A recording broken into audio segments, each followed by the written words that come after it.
Welcome to Saving America. This is your host, Dr. David D. Schein, for this special appearance by Sameer Somal.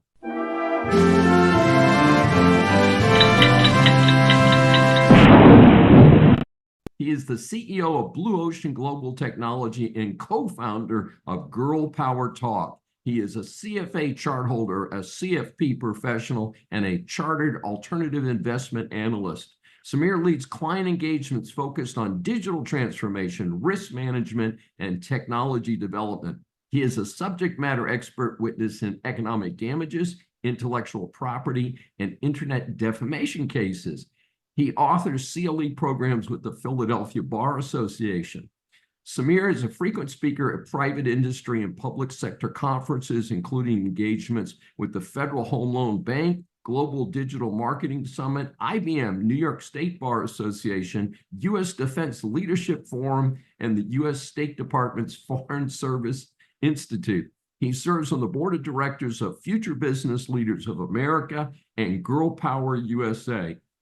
He is a member of a number of professional associations. I met Sameer recently at the annual meeting of the Academy of Legal Studies and Business, where we are both members. He is a graduate of Georgetown University and has held leadership roles at Bank of America, Morgan Stanley, and Scotiabank. He is also a CFA Institute 2022 Inspirational Leader Award recipient.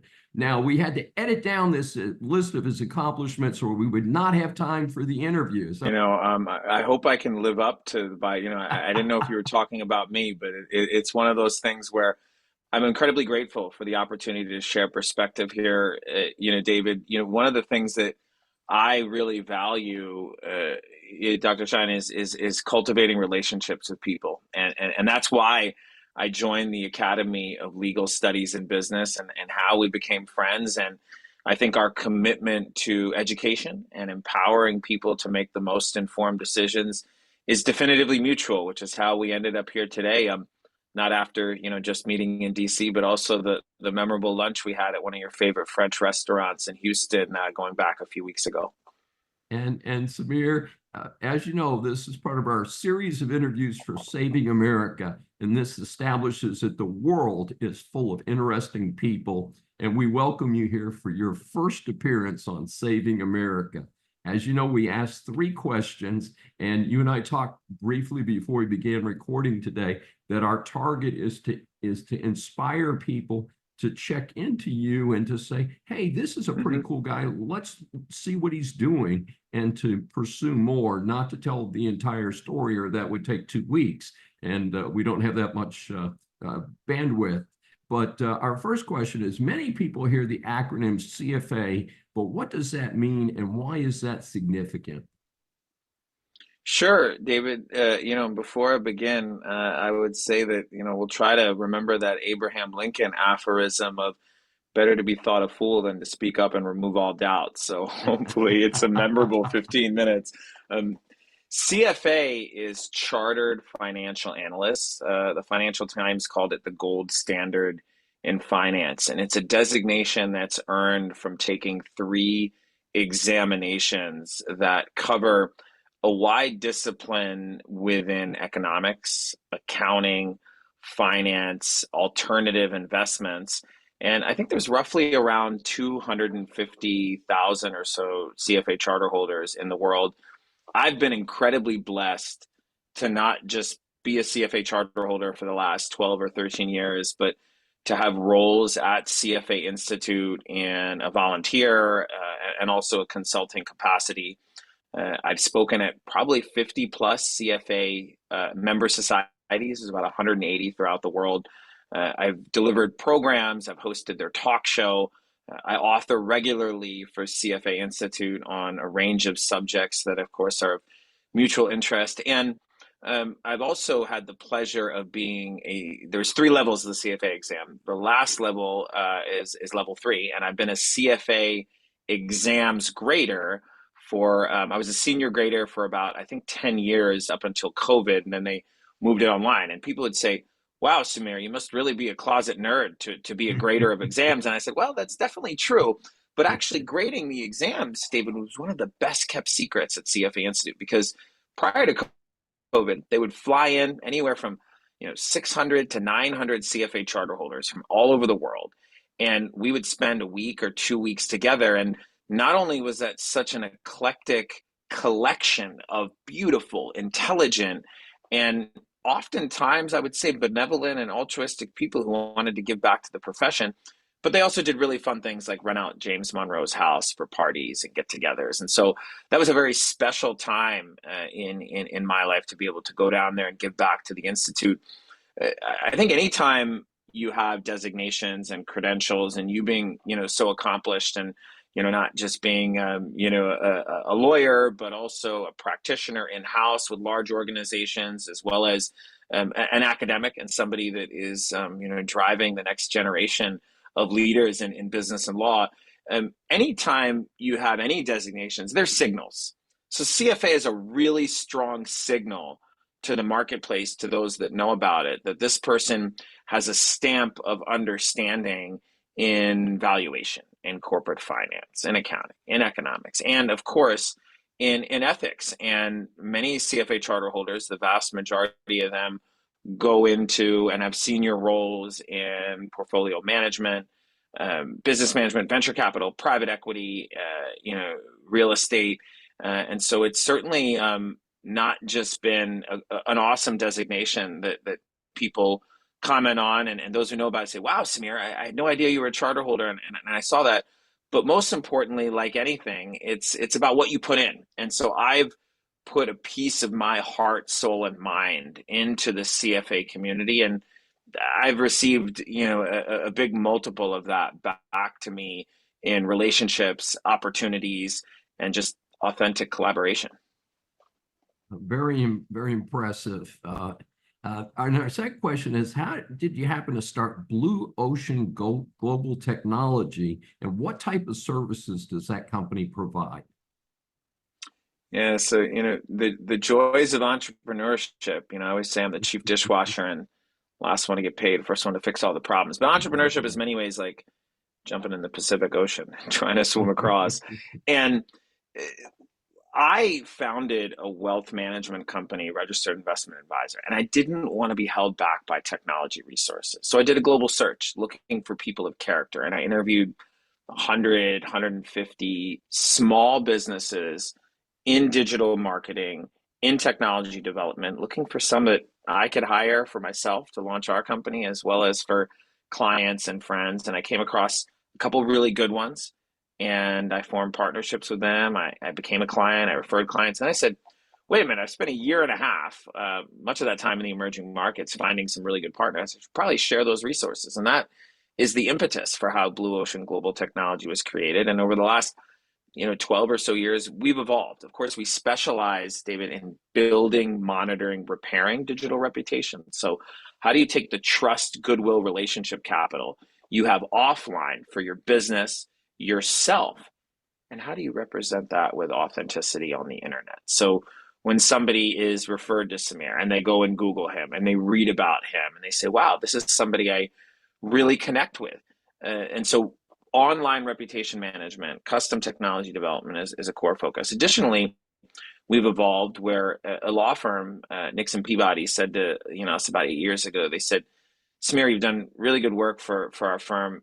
We'd like you to be an expert witness in one of our cases. I'm like, what's an expert witness, and why would I want to do that? And so since then, we've built a niche practice within Blue Ocean Global Technology where we are hired to address and quantify damages on court cases related to business disputes, of course, economic damages, disgorgement, intellectual property, copyright, trademark, social media, internet defamation, digital marketing, source code.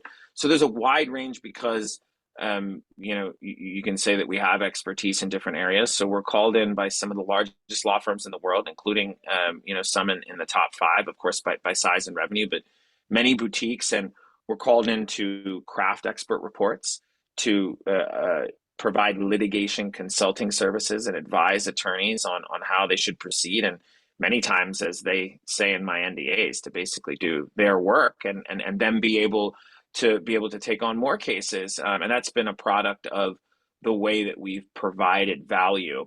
And so I think that's not only been a really important source of growth for us, but it's been an opportunity to learn. And just about every expert witness client that we take on, either the client or the law firm or both, ends up working with us in several capacities. And more recently, David, we have moved into federal contracting. We're approved on the SAM platform. We're working on joining the GSA schedule. Blue Ocean Global Technology recently became an 8A certified business, minority-owned business, and so we're working in the federal contracting space as well. Sounds like a lot of fun. And as you know, I'm parallel to you, an expert witness. In my area, of course, is employment law and sometimes academically related things like business ethics and things like that. So I find it an interesting, and I do find it expands your horizons a little bit. And it's an interesting area, but it's so fascinating because there's so many pieces that you have under Blue Ocean Global Technology. But I want to switch gears for our third question. As co-founder of Girl Power Talk, would you please share with the audience what that organization does? And since you were a co-founder, tell us how you came to start it. And as you and I know separately, I'm a huge proponent of equal opportunities for women across the world. And, I'm proud to have women in my life at many different levels who I want to make sure that they have as much opportunity as men do. Yeah, thank you for the question. Girl Power Talk was born out of trends that exist in history, in society, in America, globally. One of them being, for the most of our history, look at all the progress we've made in science, innovation, math, technology, and women have been relegated to the sidelines for a big part of it. And imagine if that wasn't the case. Think about how much farther we may be. So Girl Power Talk recognizes the extraordinary potential of women in business. And so Girl Power Talk was born out of that trend. There's also a huge supply demand imbalance of qualified opportunities for young women, exacerbated in the emerging markets. Africa's 54 countries having 750 million or so people under the age of 28. India having 500 million people under the age of 26, half of them, of course, being women. And so how can we find brilliant young people? And the world has changed so much because of the internet and technology. You look at a young woman in Kampala, Uganda, in Karachi, Pakistan, in Mumbai, India, or in Chandigarh, India, where our offices are, or in Jakarta, Indonesia. And today, she, watches Game of Thrones, knows about Breaking Bad, understands and pays attention to the U.S. political race, and she can actually connect with and relate to perhaps executives and founders and colleagues in the United States in a way that no one ever could have imagined 30 years ago.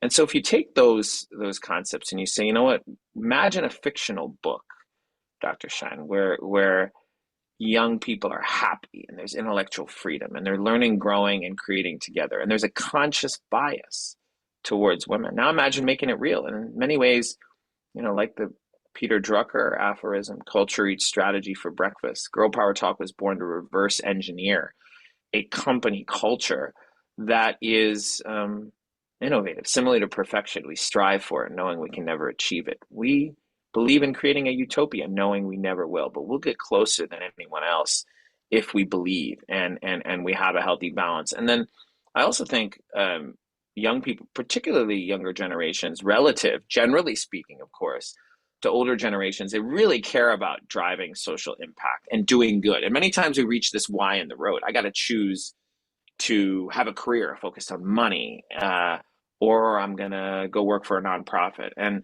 we don't believe they should be mutually exclusive. And so Girl Power Talk team members work with our foundation, Girl Power USA, a 501c3 based in the United States. We're building a brand and a culture. It's the absolute best place for young people, especially young women, to learn, grow, and develop. And Girl Power Talk team members across departments, be it our growing legal team led by our chief legal officer, Ashna Dougal, be it in finance, be it in marketing, be it in technology, be it in public relations and content writing. they're provided opportunities to work on real projects with clients direct, or as we started in doing some of the delivery for Blue Ocean Global Technology projects. So the two companies work hand in hand, and you create something called Girl Power Talk, and I never thought that I'd have. I'm just thinking back to a conversation where there was a lead partner in Manhattan at a law firm, and she went to Yale Law School, and she said, "Sameer, our assignment was to find the best expert with the most case history experience, and you've got a page, which is pretty good, better than most. And I found two other people, one had 2 pages, one had a page and a half, and so technically I'm supposed to go with them. But before we start this interview, I want to say that we're going to hire you. I read a lot about you, and I'm someone who always said I'd give back to women, and I don't think I do enough in terms of impact and projects. And then I'm successful now. I'm leading this law firm, and I look at you, and you're a man that is spending a considerable amount of time in his life to provide opportunities and do the things that I always said I want to do, should be doing. I'm not. And so at the very least, I think in becoming friends with you, maybe we can work on some of those things together. And I also watched some of your keynotes, and I think you'd probably be better on the stand than these other experts. So that's my disconnect. But I never thought that creating something like that could be an asset in connecting with people, because it's so easy when it's real, and so that's a little bit about Girl Power Talk. And I know I've masterfully used my ears and mouth disproportionately, but I hope that helps for your audience as well as you. Sameer Somal, you are a great guest, and we've enjoyed having you here. How can our audience get more information about you and these various ventures? Sure. One is there are 3 respective websites. There's Blue Ocean Global Tech, TECH.com. Then there is girlpowertalk.com and girlpowerusa.org. And those represent, these 3 organizations. You can also reach me. One of my email addresses is ssomal@blueoceanglobaltech.com. Just because you're a friend of mine, Dr. Schein, my mobile phone is 202-276-7589. And, I'm somebody that, just takes the time. It doesn't matter who's calling me, and I get solicitations all day. I always pick up the phone. I always talk to people. And I think that that's something where one relationship, one conversation, one new friendship can change the course of your life. And I try to be that for everyone that I'm so fortunate to meet. Fascinating. Well, we appreciate your being here today. This is Dr. David D. Schein for Saving America. Thank you all for joining us today. Please subscribe on your favorite platform.